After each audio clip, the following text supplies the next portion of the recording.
তো hey guys, কেমন আছো সবাই? আশা করছি সবাই ভালো আছো আর ভালো থাকো। তো আজকে যাবো আমরা ডাক্তারের কাছে। আর তোমরা দেখেছিলে ছোট দাদার হয়েছিল টাইফয়েডের বিমারি।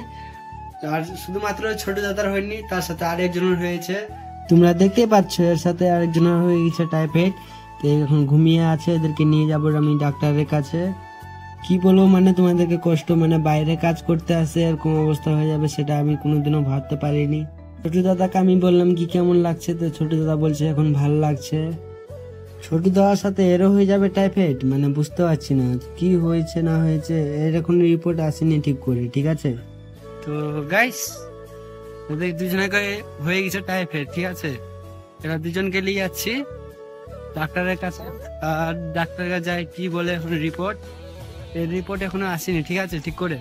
আর ছোট দাদার রিপোর্ট চলে আসছে। তো আমরা যাচ্ছি এখন, দেখা যাক কি হচ্ছে। তো অনেকে জানে না আমরা কোথায় আছি, আমরা আছি বেঙ্গালুরুতে। আর আসছি আমরা কাজ করতে আসে এরকম হয়ে যাবে তো ভাবতে পারিনি। তো আমরা চলে আসছি ডাক্তারের কাছে, আর আসে দুজনাকে গেলাম বসতে, কারণ ডাক্তার ছিল না সে সময়। তো ডাক্তার আসার পরে আমি দুজনাকে নিয়ে গেলাম ভিতরে, আর দুজনে চলতে লাগলো সেলন। তো তোমাদেরকে ভাবলাম না কিছু কথা বলবো। তো গাইস, তোমরা যদি বাইরে আসো কাজ করতে, তো নিজেকে একটু ভালো করে সাবধান করে রাখবে, কারণ বিদেশে কখন কার কি হয় কেউ বলতে পারে না। তো আমরা 1 ঘন্টা ধরে বসে আছি, আর আমাদের ছোট দাদার হচ্ছে একটু কষ্ট, কারণ সেলন চলছে তো অনেক দিন ধরে, তার কষ্ট চলছে। আর ছোট দাদাকে বললাম কেমন লাগছে, ছোট দাদা বলছে একটু ভালো লাগছে কিন্তু অনেক ব্যথা করছে।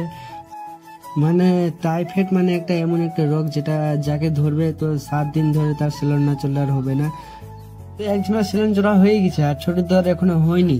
ছোট দাদা বলছে ছোট দাদা কেমন লাগছে, ছোট দাদা বলছে অনেক ব্যথা করছে কিন্তু আর কিছু করার নাই। ছোট দাদা বললাম আর 5 মিনিট দ্বারা তাহলে হয়ে যাবে। তো আমরা বাইরে আসা ফিরা করছি, তোমরা লাইক আর কমেন্ট করো, আর তোমাদেরকে বলি একটু সাবধানে থাকবে। নেক্সট ব্লগে তোমাদেরকে দেখিয়ে দেবো।